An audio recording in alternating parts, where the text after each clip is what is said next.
Hello friends, welcome back to my channel quick learning. এই মুহূর্তে দারুণ কিছু আপডেট দেব, যেখানে স্কুল সার্ভিসের ফল বেরোবে ৩রা নভেম্বর। রেলে ৫,৮১০ জন স্টেশন মাস্টার, ক্লার্ক, অ্যাসিস্ট্যান্ট নিয়োগ করা হচ্ছে।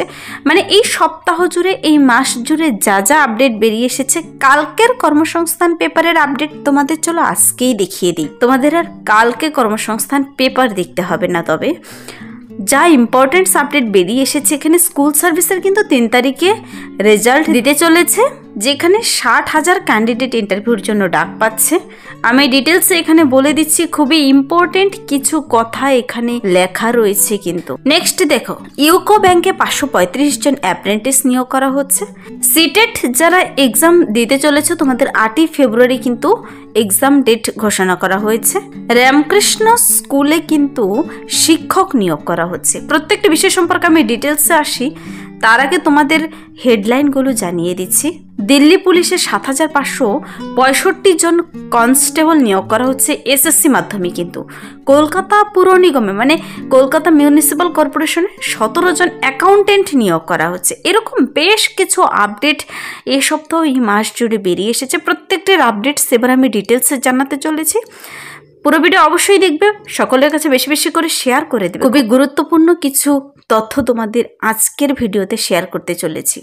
চলো সবার প্রথমে দেখিয়ে দিচ্ছি, স্কুল সার্ভিসের ফল নিয়ে একটি দুর্দান্ত কথা বলা রয়েছে, যা না জানলে যারা এক্সাম দিয়েছিল তোমরা অনেক কিছুই মিস করে যাবে। এখানে পেপারে বেরিয়ে এসেছে যে ইম্পর্টেন্ট কথাগুলো, তা হলো ফল বেরোবে ৩রা নভেম্বর, সার্টিফিকেট ভেরিফিকেশন ১০ই নভেম্বর থেকে, ইন্টারভিউ দ্বিতীয় সপ্তাহে। তো বলেছে আগামী সপ্তাহের অর্থাৎ ৩রা নভেম্বর স্কুল সার্ভিস কমিশনের সেকেন্ড এসএলএসটির জন্য নবম, দশম আর একাদশ, দ্বাদশ শ্রেণীর লিখিত পরীক্ষার ফল বেরোতে চলেছে। পরীক্ষা হয়েছিল তোমরা জানো ৭ এবং ১৪ই সেপ্টেম্বর। এবার ইন্টারভিউ হবে আঞ্চলিক ভিত্তিতে, অর্থাৎ স্কুল সার্ভিস কমিশনের অধীনে যে ৫টি রিজিয়ন, মানে উত্তরাঞ্চল, দক্ষিণাঞ্চল, পূর্বাঞ্চল, পশ্চিমাঞ্চল, দক্ষিণ পূর্বাঞ্চল আছে, সেই রিজিয়নগুলিতে হবে ইন্টারভিউ। কিন্তু এবার একটি শূন্যপদের জন্য 1.6, মানে ১০০টি শূন্যপদের জন্য ১৬০ জনকে ইন্টারভিউর জন্য ডাকা হবে। যেখানে ২০১৬ সালে ১০০ শূন্যপদের জন্য ১৪০ জনকে ডাকা হয়েছিল, এবার কিন্তু ১০০টি শূন্যপদের জন্য ১৬০ জন প্রার্থীকে ডাকা হবে। লিখিত পরীক্ষায় পাওয়া নম্বর, মানে ৬০ নম্বরের মধ্যে যা পাবে, ও একাডেমিক স্কোরে পাওয়া নম্বর ১০ নম্বরের ভিত্তিতে কিন্তু এখানে মোট শূন্যপদের 1.6 গুণ প্রার্থীকে ডাকা হবে। প্রার্থীর প্রিলিমিনারি মেরিট লিস্ট তৈরি করে ফল বেরোবে। ওরাল ইন্টারভিউ ও লেকচার ডেমনস্ট্রেশনের জন্য ডাকা হবে। ইন্টারভিউর জন্য ১০ নম্বর, লেকচার ডেমনস্ট্রেশনের জন্য 10 নম্বর থাকবে।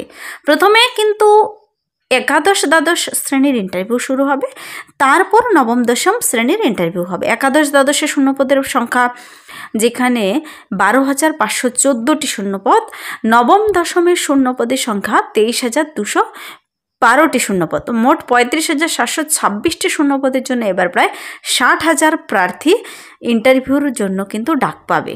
তো সুপ্রিম কোর্টের নির্দেশ অনুযায়ী ৩১শে ডিসেম্বরের মধ্যে নিয়োগ প্রক্রিয়া শেষ করতে হবে। একাদশ, দ্বাদশের শূন্যপদ কম হওয়া ও ইন্টারভিউ প্রার্থীর সংখ্যা কম হওয়ায় আগে একাদশ, দ্বাদশ শ্রেণীর ইন্টারভিউ নিয়ে দ্রুত নিয়োগের কাজ করতে চায় কমিশন। তাই 11-12-এর যেখানে নিয়োগটি আগে হবে। পুজোর আগে প্রফেশনাল আনসার কি বেরোলেও প্রায় ৮০,০০০ প্রার্থী কিন্তু সেই উত্তরপত্র নিয়ে চ্যালেঞ্জ করেছিল। এই প্রথমবার কিন্তু এত সংখ্যক ক্যান্ডিডেট চ্যালেঞ্জ করেছে। এসএসসি নিজেই অনেক আনসার ভুল দিয়ে রেখেছিল, যেখানে এত ৮০,০০০ প্রার্থী চ্যালেঞ্জ করেছে, প্রচুর আনসার ভুল ছিল। কিন্তু এখনও পর্যন্ত ফাইনাল আনসার কি কিন্তু স্কুল সার্ভিস কমিশন বের করেনি। চূড়ান্ত ফল বেরোনোর আগেই কিন্তু ফাইনাল আনসার কি বেরোতে পারে। নভেম্বরের প্রথম সপ্তাহে ফল বেরোনোর পরপরই সার্টিফিকেট ভেরিফিকেশনের জন্য ডাকা হবে, অর্থাৎ ১০ই নভেম্বর থেকে সার্টিফিকেট ভেরিফিকেশন হতে পারে। আর কয়েকদিনের মধ্যে ইন্টারভিউ প্রক্রিয়া শুরু হবে, অর্থাৎ নভেম্বরের তৃতীয় সপ্তাহ থেকে ইন্টারভিউ শুরু হয়ে যাবে। অঞ্চলভিত্তিক ইন্টারভিউ হবে, একই দিনে একাধিক বোর্ড তৈরি করে দ্রুত ইন্টারভিউ নিতে পারবে কমিশন। তো কমিশনের সূত্রে খবর, ১৫ দিনের মধ্যে ইন্টারভিউ প্রক্রিয়া শেষ করা হতে পারে। প্রার্থীদের প্রয়োজনীয় প্রমাণপত্র সঙ্গে রাখার নির্দেশ দেওয়া হচ্ছে। তোমাদের সমস্ত ডকুমেন্টস তোমরা কিন্তু রেডি রাখবে। কোনো প্রমাণপত্রে গরমিল হলে সার্টিফিকেট ভেরিফিকেশন বাতিল হতে পারে। তো প্রথমে তো ডকুমেন্টস ভেরিফিকেশন, তোমরা সমস্ত ডকুমেন্টস কিন্তু রেডি রাখবে। প্রসঙ্গত উল্লেখ্য 7 সেপ্টেম্বর নবম দশম আর 14 সেপ্টেম্বর যে একাদশ দ্বাদশ শ্রেণী পরীক্ষা হয়েছিল, একাদশ দ্বাদশ শ্রেণীতে দরখাস্ত করেছিল কিন্তু 2,46,543 জন পরীক্ষার্থী, আর 2,29,497 জন পরীক্ষার্থী কিন্তু শূন্যপদ আছে, যেখানে 12,514টি। তো দরখাস্ত করেছিল এতজন আর পরীক্ষা দিয়েছে কিন্তু 2,29,000। তো নবম দশম শ্রেণীতে পরীক্ষার্থীর সংখ্যা ছিল 3,19,919 জন। পরীক্ষার্থী পরীক্ষা দিয়েছে, দরখাস্ত করেছে কিন্তু 3,19,000 আর পরীক্ষা দিয়েছে 2,93,115 জন, কিন্তু শূন্যপদ সেখানে মাত্র 23,212টি। তো ফল বেরোনোর পর সার্টিফিকেট ভেরিফিকেশন ইন্টারভিউ হতে সময় পাবেন মাত্র 1 সপ্তাহ। তাই প্রয়োজনীয় প্রমাণপত্র তৈরি রাখতে হবে। যেসব প্রমাণপত্র রেডি রাখতে হবে তা হলো শিক্ষাগত যোগ্যতা ও বিএড যোগ্যতার যাবতীয় মার্কশিট, সার্টিফিকেটের মূল ও প্রত্যয়িত জেরক্স কপি, তপশিলি জাতি, তপশিলি উপজাতি, ওবিসি, ইডব্লিউএস প্রতিবন্ধী সার্টিফিকেটের মূল এবং জেরক্স কপি, অভিজ্ঞতা সার্টিফিকেট যদি থাকে, পাসপোর্ট সাইজের ফটো, ভোট কার্ড, আধার কার্ড, বাসিন্দা সার্টিফিকেট, অন্যান্য কোনো প্রমাণপত্রের মূল প্রত্যয়িত এবং জেরক্স কপিগুলো। তো এখানে কিছু ইম্পর্টেন্ট টিপস তোমাদের দেওয়া রয়েছে। তোমাদের ইন্টারভিউ ক্র্যাক করার জন্য কিছু টিপস। নাম্বার 1, রুচিসম্মত পোশাক পরে ইন্টারভিউ দিতে যাবেন। অযথা রং বেরঙের পোশাক পরে যাবেন না। আপনি শিক্ষক শিক্ষিকা হতে চাইলে তাই কথা বলবেন মার্জিতভাবে, ভালো করে প্রশ্ন শুনে তবে উত্তর দেবেন, তাড়াহুড়ো করবেন না। থার্ড নাম্বার কি বলা হয়েছে, কোনো প্রশ্নের উত্তর জানা না থাকলে স্যার ম্যাডাম আমার জানা নেই বলে জানিয়ে দেবেন, অযথা ঘুরিয়ে পেঁচিয়ে উত্তর দিতে যাবেন না। ধরুন বোর্ড মেম্বারদের মধ্যে কোনো একজন মেম্বার প্রশ্ন করলে উত্তর দেওয়ার সময় 70% সেই মেম্বারের দিকে তাকিয়ে 30% বাকি মেম্বারদের দিকে তাকিয়ে কিন্তু উত্তর দিতে হবে। তো নবম দশম একাদশ দ্বাদশ শ্রেণীর পূর্ণাঙ্গ সিলেবাস ও কী কী পাঠ্য বই পড়ানো হয় সেগুলো ভালো করে দেখে যাবেন। ইন্টারভিউ বোর্ডে ঢোকার সময় অনুমতি নিয়েই কিন্তু কক্ষে প্রবেশ করতে হবে। চেয়ারে বসতে বললে তবেই বসবেন, চেয়ারে টেনে বসতে যাবেন না। ইন্টারভিউ বোর্ডে স্যার ও ম্যাডামদের থাকলে সকলকে নমস্কার, নমস্কার ম্যাডাম সম্বোধন করবেন। ইন্টারভিউর দিন দৈনিক খবরের কাগজ পড়ে যাবেন। মা বাবা ইন্টারভিউর আগে প্রতিনিয়ত ডেমো প্র্যাকটিস করতে হবে। ইন্টারভিউ বোর্ডে ঢোকার সময় থেকে আপনি ইন্টারভিউ শুরু হয়ে গেলে কিভাবে ঢুকবেন, কিভাবে কথা বলবেন, কিভাবে বসবেন, কি বলে বেরোচ্ছেন, বিষয়গুলো বোর্ড মেম্বাররা দেখছেন। কিন্তু 10-15 মিনিট সময় খুবই মূল্যবান, যদিও 10-15 মিনিট অযথা টেনশন করবেন না। ডেমনস্ট্রেশন দেওয়ার জন্য পছন্দ মতো কাজ বেছে নিয়ে নিয়মিত প্র্যাকটিস করবেন। হবে কি নিজের সম্বন্ধে বলা, কিভাবে ইন্টারভিউ দিতে এলেন ইত্যাদি বিষয়গুলো সম্বন্ধে তৈরি হয়ে যাবেন। কেন শিক্ষক হতে চান, আদর্শ শিক্ষক শিক্ষিকার কী কী গুণ থাকা দরকার জেনে যাবেন। উচ্চ শিক্ষাগত যোগ্যতা থাকলে জানিয়ে দিন, তথ্য গোপন না করাই ভালো।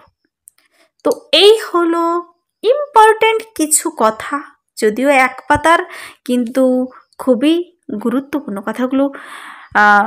প্রত্যেকটা কথাই কিন্তু খুবই গুরুত্বপূর্ণ। তোমরা নিজেরা চাইলে কর্মসংস্থান অনলাইন থেকে কিন্তু ডাউনলোড করে দেখে নিতে পারো। নেক্সট যে আপডেটটি দেব, রেলে কিন্তু 5,810 জন স্টেশন মাস্টার, ক্লার্ক, অ্যাসিস্ট্যান্ট, আমি কিন্তু দুটোর আপডেটসই দিয়েছি, চ্যানেলে ভিডিও আপলোড করা আছে, দেখে নিতে পারো। আরআরবি এনটিপিসির তরফ থেকে গ্র্যাজুয়েট লেভেল এবং আন্ডার গ্র্যাজুয়েট লেভেলের দুটোরই কিন্তু আবেদন শুরু হয়ে গেছে। তুমি station master, clerk, assistant, accountancy যে পদে আবেদন করতে ইচ্ছুক আবেদন করে দিতে পারো। আবেদন শুরু হয়ে গেছে অনলাইনে। তারপর ইউকো ব্যাংকের তরফে কিন্তু 532 জন অ্যাপ্রেন্টিস নিয়োগ করা হচ্ছে। আবেদন করতে চাইলে তোমরা সেই ব্যাংকের অফিসিয়াল ওয়েবসাইটে ভিজিট করে দেখে নিতে পারো। 15,000 টাকা স্টাইপেন্ডও পাবে কিন্তু ট্রেনিং চলাকালীন। নেক্সট আমি বলেছি রামকৃষ্ণ মিশনে শিক্ষক নিয়োগ করা হচ্ছে। এটা হলো বাঁকুড়াতে রামকৃষ্ণ মিশনে শিক্ষক নিয়োগ করা হচ্ছে। Ramharipur Ramakrishna mission Vivekananda junior basic স্কুলে 5 জন শিক্ষক নিয়োগ করা হচ্ছে। নেওয়া হবে এইসব বিভাগের জন্য বাংলার জন্য 1 জন, বিজ্ঞান বিভাগে 2 জন, ইংরেজি বিভাগের 1 জন, ইতিহাস ভূগোলে 1 জন করে টিচার নিয়োগ করা হবে। যারা গ্র্যাজুয়েট পাস ছেলেমেয়েরা ডিএলএড কিংবা বিএড পাস করে থাকলে যোগ্য। বয়স হতে হবে 1/1/2026 অনুযায়ী 20 থেকে 40 বছর বয়সের মধ্যে। আগ্রহী প্রার্থীদের বায়োডাটা পাঠাতে হবে 28শে নভেম্বরের মধ্যে। ঠিকানা রামকৃষ্ণ মিশন আশ্রম, রামহরিপুর, বাঁকুড়া, পিন নাম্বার 722203। তো এটা হলো ছোট্ট একটি আপডেট তোমাদের জানিয়ে দিলাম। যারা আবেদন করতে ইচ্ছুক আবেদন করে দিতে পারো। নেক্সট যে আপডেটটি দেবো, দিল্লি পুলিশে কিন্তু এসএসসি মাধ্যমে মানে স্টাফ সিলেকশন কমিশনের মাধ্যমে ৭,৫৫৬ জন কনস্টেবল নিয়োগ করা হচ্ছে। কলকাতা পুর নিগমের কিন্তু কিছুদিন থেকে আমি আপডেট দিচ্ছি, কলকাতা মিউনিসিপ্যাল কর্পোরেশনে, তারপর আজকে দিয়েছি ওয়েস্ট বেঙ্গল মিউনিসিপ্যাল কর্পোরেশনের তরফে কিন্তু প্রচুর কর্মী নিয়োগ করা হচ্ছে, অ্যাকাউন্টেন্ট, সার্ভেয়ার, অ্যাসিস্ট্যান্ট। তো খুব ভালো পদ, খুব ভালো স্যালারি রয়েছে, ২৬,০০০ টাকা শুরুতেই। এসসি এসটি ওবিসি প্রত্যেকটি ক্যান্ডিডেট আবেদন করতে পারবে। যারা আবেদন করতে ইচ্ছুক WBMSC কিংবা KMCর ওয়েবসাইটে গিয়ে তোমরা দেখে নিতে পারো। প্রত্যেকটি আপডেটস খুবই গুরুত্বপূর্ণ। যদি ভিডিওটি দেখি কিছুটা হেল্পফুল মনে হয়ে থাকে, লাইক করতে ভুলবে না, বন্ধুদের সাথে প্রচুর শেয়ার করে দেবে, আমার এই চ্যানেল কুইক লার্নিংকে সাবস্ক্রাইব করে দেবে এরকম প্রতিনিয়ত ইম্পর্টেন্ট আপডেটগুলো সবার আগে পাওয়ার জন্য। আজকের জন্য এতটুকুই, দেখা হবে নেক্সট ভিডিও।